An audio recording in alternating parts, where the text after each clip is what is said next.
Mono no aware, a window at the dead end of dreams. Throughout the history of human thought, there have always been dreams, aspirations, and unfinished tasks for which no path to realization remains, not even a symbolic or spiritual one, and which have accordingly brought about sorrow and regret. Yet the ancient culture of Japan offers a response to such incurable pains, a response focused not on changing the situation, but on a kind of transformation in the very view of the situation itself. This response is called mono no aware, roots and meaning of the term. Mono no aware is a combination of words that resist direct translation into other languages. Mono means things or phenomena. No is a possessive particle. Aware in classical Japanese refers to a deep emotional sensitivity of the kind expressed by an ah, or a wordless reaction to something that is both admirable and sorrowful. Taken together, the term can be understood as a sorrowful sensitivity toward the impermanence of all things. This concept emerged from the convergence of two major intellectual currents in Japan. First, Buddhism, with its teaching of impermanence, anicca, according to which everything that exists is constantly becoming and passing away, and nothing lasts forever. Second, Shinto, which regards nature and all its phenomena, from blossoms to storms, from mountains to rivers, as sacred, and views seasonal changes as a manifestation of the presence of kami, divine forces. The fusion of these two perspectives gave rise to a culture in which the ending of things is seen not as a defect or failure, but as part of their inherent beauty. Cherry blossoms, the clearest symbol. The simplest way to understand mono no aware is to look at sakura, cherry blossoms. These blossoms appear for only a few days each year, and then, at the height of their beauty, they fall. Not because they are diseased or damaged, but because that is their nature. The Japanese have long practiced the ritual of hanami, flower viewing. They gather together, sit beneath the trees, and watch the petals fall. They know that this beauty will not last, and it is precisely this inability to last that deepens the gaze.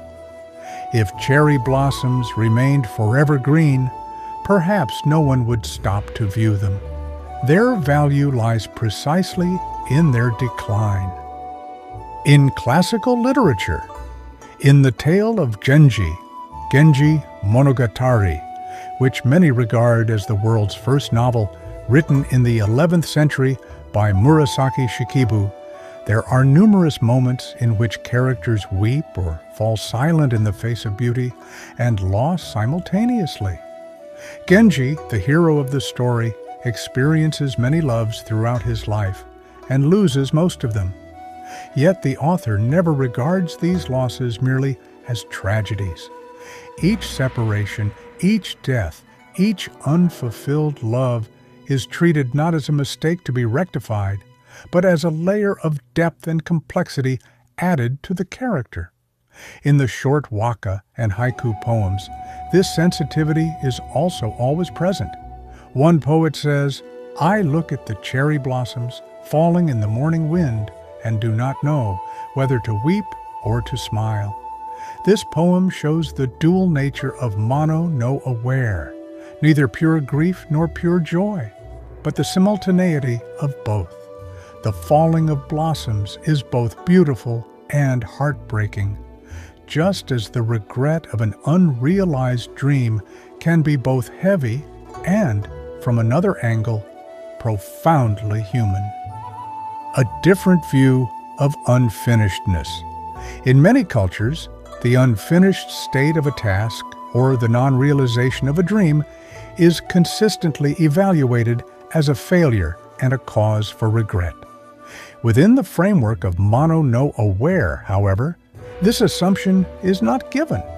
The question is not, if a dream is absolutely impossible to realize, how should one compensate for it? But rather, how can one live with this unfinishedness? This perspective is by no means an encouragement to forget or to adopt passive resignation.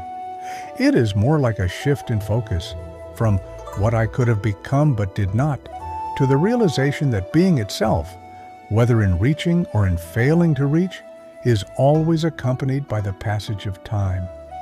The cherry blossom is not valuable because it does not fall. It is valuable because it falls. In other words, sometimes the value of a dream lies not in its realization, but in the very having of that dream, in the effort made for it, and in the regret that remains after it has failed to come true. When no path to realization remains, consider a situation in which, for various reasons, physical limitations, unavoidable changes in life, unalterable social conditions, or simply the passage of time, no path to the realization of a dream remains. Not a direct path, not an alternative path, not even the smallest version of it. In many cultural narratives, this situation is met with despair or denial. Mono no aware, however, offers a different account. In this account, the inability to realize becomes itself a form of impermanence. Just as the cherry blossom cannot remain on the branch forever, a dream too may not be able to remain within reach forever. This inability stems not from fault or deficiency, but from the very structure of existence itself. And to know that even the regret of not having reached will one day fade, not through conscious effort, but through the mere passage of time, can reduce the intensity of suffering, not by ignoring suffering, but by placing it in a larger context, a world in which everything comes and goes, from blossoms to dreams. This perspective never encourages idleness or passivity. Rather, it applies to those specific moments when a person has tried everything and found no way forward. In those moments, Mono no aware recalls that even not reaching can have a form of beauty. Not a cheap form of contentment, but a form of regret that no longer allows itself to imprison. Closing words. Mono no aware does not offer a solution for overcoming regret. It does not propose a method for settling accounts or redefining possible selves.